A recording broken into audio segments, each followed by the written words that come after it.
I spent years inside the intelligence system watching how language quietly replaces strategy, and nothing illustrates that decay better than the casual use of the phrase red line. When I hear a president warn that Iran is starting to cross a red line, my first instinct is not alarm but skepticism. In intelligence work, a real red line is not rhetorical. It is defined by observable indicators, validated thresholds, and pre approved response pathways.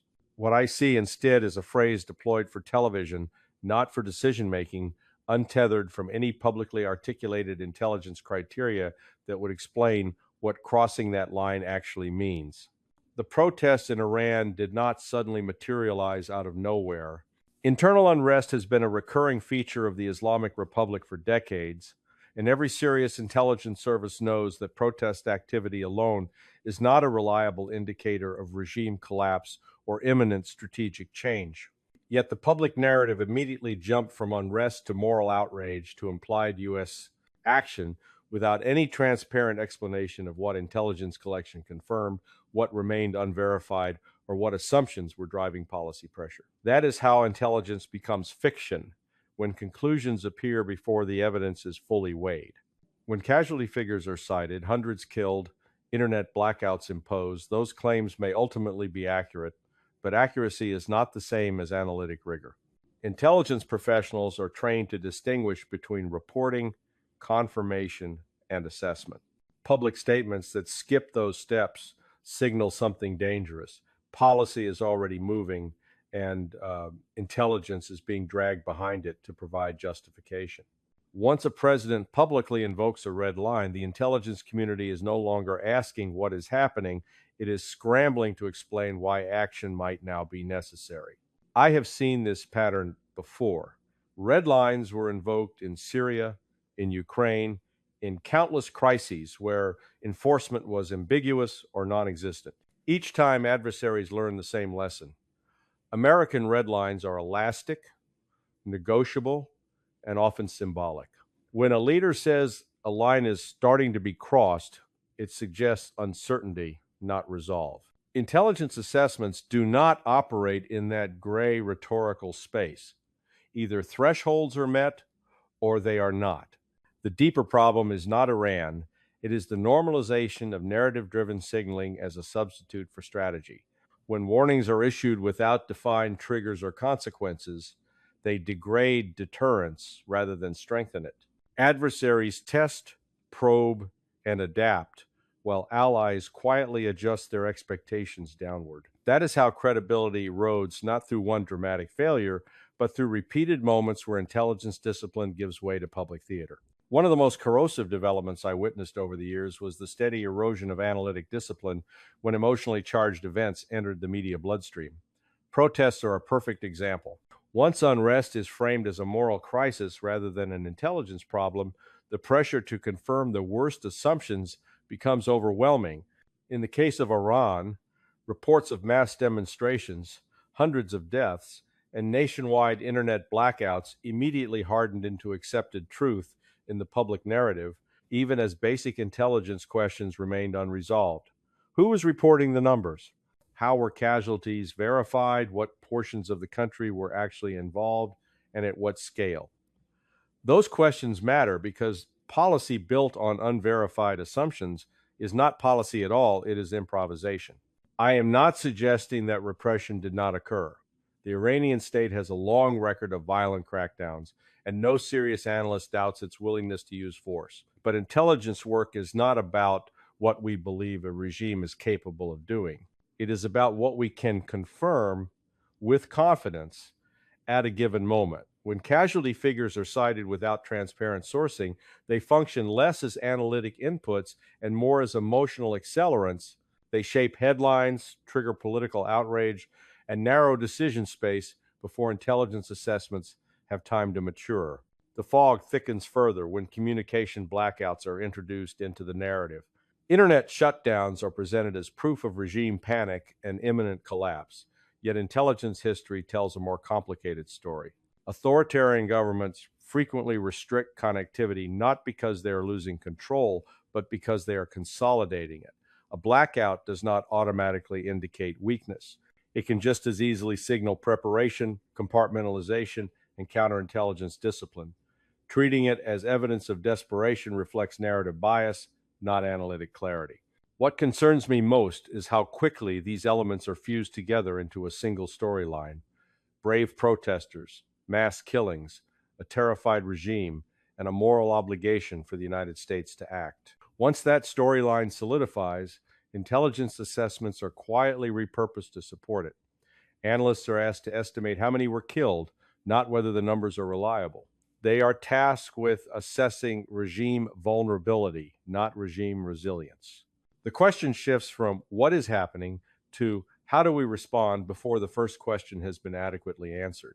This is how intelligence failure is manufactured in real time, not through fabricated reports, but through selective emphasis and premature certainty. When leaders speak publicly about red lines amid unfolding protests, they lock themselves into narratives that intelligence may not be able to support. At that point, facts become obstacles rather than guides.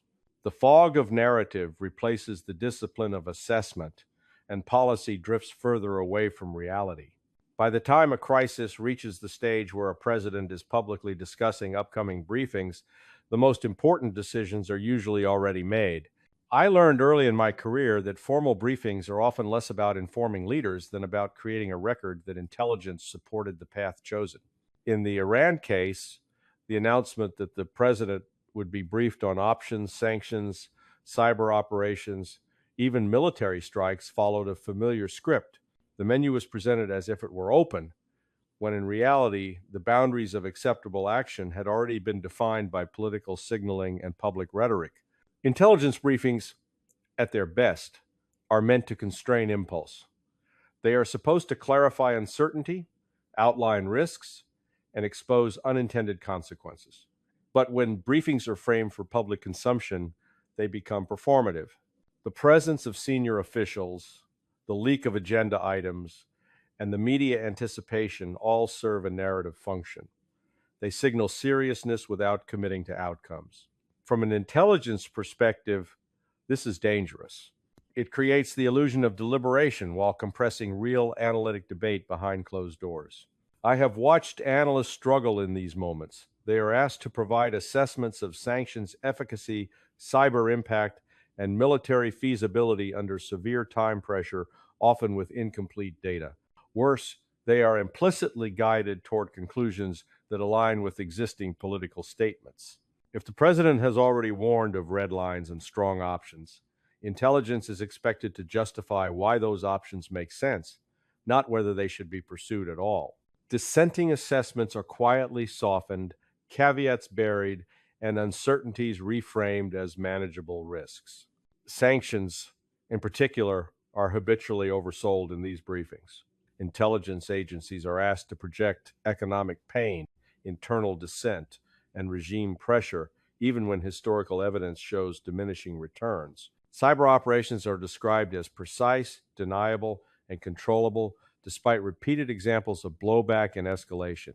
Military strikes are framed as limited and symbolic, as if adversaries have never responded asymmetrically. Each option is presented as cleaner and more effective than reality suggests. The theater of briefing also serves another function. It buys time. By announcing deliberation, leaders delay accountability while maintaining narrative momentum, yet adversaries are not fooled. They understand that leaked briefings often mask indecision or internal disagreement. When intelligence becomes part of this performance, its credibility erodes. Assessments are no longer seen as neutral evaluations of reality, but as instruments of narrative management. This is the structural failure at the heart of America's strategic decline. Intelligence is no longer the foundation of policy, it is the stage set behind it. Once that inversion occurs, mistakes are not corrected, they are rationalized. And each crisis reinforces the lesson that intelligence exists to serve power, not to restrain it. If there is one theme that dominates modern U.S. crisis response, it is the belief that we can exert pressure without paying a price. Cyber operations and sanctions have become the preferred tools because they promise influence without blood, action without escalation, and control without commitment. From an intelligence standpoint, that belief is dangerously overstated. I have watched these tools migrate from supplemental measures to default responses, not because they work reliably, but because they are politically convenient and analytically easy to sell. Sanctions are routinely presented as precise instruments capable of targeting regimes while sparing populations. The intelligence reality is far less tidy. Economic pressure rarely produces linear political outcomes. It hardens elites, empowers security services, and incentivizes black markets. In Iran's case, decades of sanctions have not produced regime collapse or strategic capitulation. They have produced an adaptation. Yet, in briefing rooms, analysts are still asked to estimate how additional sanctions will increase pressure, as if pressure automatically translates into compliance. That assumption substitutes repetition for analysis. Cyber operations suffer from a similar mythology. They are described as reversible, deniable, and escalatory only on our terms. Intelligence professionals know better. Cyber actions are detected more often than publicly acknowledged, and attribution is rarely as ambiguous as policymakers hope. Once cyber operations cross certain thresholds, they invite retaliation, sometimes in domains we did not anticipate. The idea that cyber tools can be used as a safe signaling mechanism reflects a misunderstanding of adversary capabilities and tolerance for risk. What concerns me most is how intelligence assessments are bent to preserve the illusion of control. Analysts emphasize tactical success systems disrupted, networks degraded, while strategic consequences are downplayed. Questions about regime learning, countermeasures, and long-term escalation are treated as secondary. The focus remains on what we can do, not on what happens after we do it. That is not intelligence realism, it is bureaucratic optimism. In the Iranian context, the reliance on sanctions and cyber tools allows leaders to appear decisive while avoiding the hard choices associated with overt force or diplomatic concessions. But adversaries are not passive. They study our patterns. They understand that sanctions signal reluctance, not resolve, and that cyber actions often precede, rather than replace, broader confrontation. Each time we lean on these tools as substitutes for strategy, we teach our opponents how to absorb and neutralize them. The illusion of control is comforting, but it is false. Power exercised without a clear theory of change is not power at all, it is motion.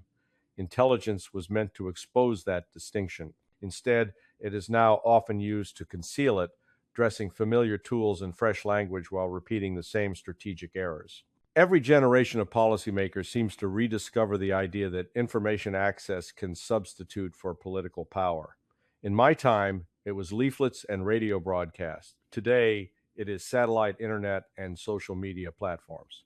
The assumption is always the same. If people can communicate freely, authoritarian systems will fracture from within. From an intelligence perspective, this belief consistently ignores how modern regimes actually function.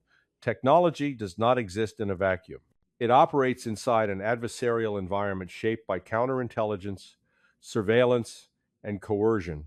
The discussion around expanding satellite connectivity into Iran reflects this recurring fantasy. The narrative suggests that providing protesters with communication tools will shift the balance of power. What that overlooks is the regime's long experience with internal dissent and external interference. Iranian security services are not improvising. They are structured, adaptive, and supported by foreign partners who have spent years studying the same technologies the United States now treats as game changers. Intelligence reporting has long shown that authoritarian regimes learn quickly, especially when their survival is at stake. From an analytic standpoint, information warfare is one of the most misunderstood domains.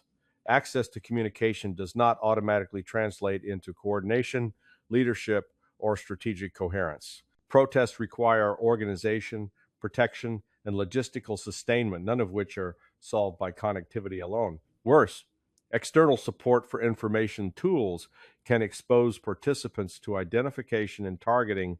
When intelligence professionals raise these concerns, they are often dismissed as overly cautious or insufficiently supportive of democratic movements. That dismissal is not moral clarity, it is analytic negligence. What makes the Starlink narrative particularly revealing is how it shifts responsibility. If unrest fails to achieve political change, the failure is attributed to insufficient bandwidth or delayed deployment, not to flawed assumptions about power and control. Intelligence assessments are then pressured to validate the next technological fix. This cycle repeats because it offers hope without demanding strategic commitment. It allows leaders to claim action while avoiding accountability for outcomes. There is also a bigger risk that rarely makes it into public discussion. Information operations are not cost-free signals. They are perceived by adversaries as acts of interference. When connectivity tools are framed as instruments of regime destabilization, they invite countermeasures that extend beyond the digital domain. Intelligence professionals understand that escalation does not always follow our preferred script. Actions intended as support can be interpreted as provocation, tightening, repression rather than loosening it. The fantasy persists because it is emotionally appealing. It aligns with the belief that technology favors openness and that control is brittle. Intelligence history teaches a harsher lesson. Control adapts, power responds. When information warfare is treated as a shortcut to political change, it becomes another example of narrative optimism replacing strategic realism. Whenever talk turns to military options, especially against a force like the Islamic Revolutionary Guard Corps, I recognize a familiar danger. Militarized signaling is often mistaken for strategy. Naming targets, floating strike options, and invoking precision capabilities create an impression of control and seriousness, but from an intelligence standpoint, they frequently obscure more than they clarify. The IRGC is not a discrete battlefield formation. It is embedded across Iran's security, economic, and political systems. Treating it as a clean military target reflects a conceptual misunderstanding that intelligence assessments have failed to correct. I have watched policymakers gravitate toward IRGC targeting because it appears limited and morally defensible. The logic is seductive. Hit the regime's coercive arm, avoid civilian harm, send a message. What that logic ignores is how such actions are perceived inside Iran and across the region. Intelligence reporting has repeatedly shown that external military pressure, especially when framed as punishment, tends to consolidate elite cohesion rather than fracture it. Strikes meant to signal resolve often strengthen the very structures they aim to weaken. There is also a chronic failure to think beyond the initial action. Intelligence assessments routinely focus on immediate tactical outcomes, facilities damaged, personnel killed, capabilities degraded, while strategic consequences are treated as speculative footnotes. In reality, adversaries plan their responses in advance. The IRGC's value to the regime lies not only in what it does internally, but in its capacity to retaliate asymmetrically. Proxy networks, maritime disruptions, cyber responses, and regional escalation are not hypotheticals. They are established playbooks. What concerns me most is how military options are used rhetorically. Once leaders publicly reference potential strikes, intelligence agencies are pressured to validate feasibility rather than interrogate necessity. Analysts are asked how to do it, not whether doing it serves any coherent strategic objective. The question of end state, what success actually looks like, is rarely answered. Without that clarity, military action becomes a signal without direction. This is the IRGC targeting trap. It allows policymakers to appear decisive while avoiding the harder admission that they lack a viable strategy for Iran.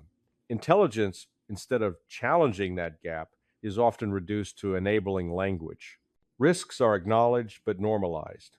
Escalation is discussed but deferred. The result is a pattern where force is used not to achieve defined outcomes, but to sustain narratives of strength.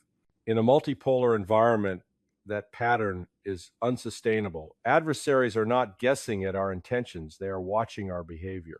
When militarized signals are disconnected from strategy, they communicate confusion, not resolution. Intelligence was meant to prevent that misalignment. Its failure to do so is not accidental. It reflects a system that has learned to prioritize appearance over consequence. What ultimately collapses in moments like this is not a single policy or president, but credibility itself. Strategic credibility is not built on warnings, options, or televised resolve. It is built on consistency between words, intelligence assessments, and action over time.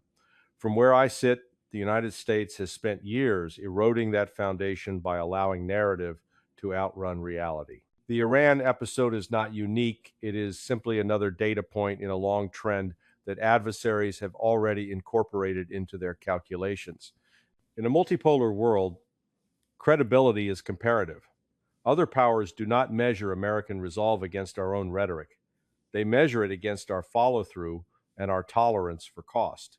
When red lines are invoked without enforcement, when intelligence is shaped to fit pre existing narratives, and when options are endlessly discussed but rarely resolved, the signal sent is unmistakable. It tells competitors that U.S. decision making is fragmented, domestically constrained, and increasingly performative. That is not a moral judgment, it is an intelligence assessment. What makes this deterioration particularly damaging is that it feeds on itself. Each unfulfilled warning increases the incentive for the next administration to escalate its language to compensate. Each escalation of language widens the gap between rhetoric and capacity. Intelligence agencies are caught in the middle, pressured to provide certainty where none exists and to justify confidence that is not analytically earned. Over time, this corrodes the profession's internal standards and external reputation. Adversaries adapt faster than bureaucracies reform.